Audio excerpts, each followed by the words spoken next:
14வது நிதி ஆணைய காலத்தில் 42% நிதி பங்கீட்டு கொடுக்க பரிந்துரைக்கப்பட்டது. அப்போது குஜராத் முதலமைச்சராக இருந்த நமது இப்போதைய மோடி 42% கொடுக்கக்கூடாது, மாநிலங்களுக்கு 50% வேணும், இதென்ன 14வது நிதி பரிந்துரை ஆணையம் மாநிலங்களின் உரிமையை தடுக்குது அப்படின்னு கேட்டார்.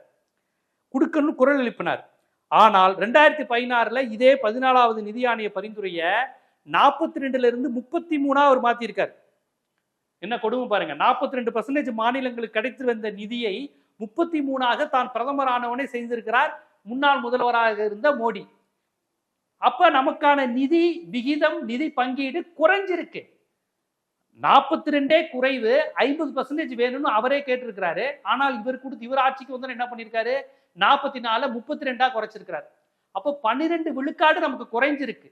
இதுதான் உண்மை. இது வந்து ஃபிகர்ஸ், ஆதாரம். இதெல்லாம் ஒன்றிய அரசினுடைய உங்களுடைய தரவுகள்ல இருந்தே எடுத்ததுதான்.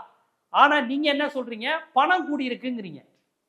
பணமா கூடி இருக்குங்கிறீங்க. பணம் முக்கியம் இல்ல, பெர்சன்டேஜ் தான் முக்கியம்.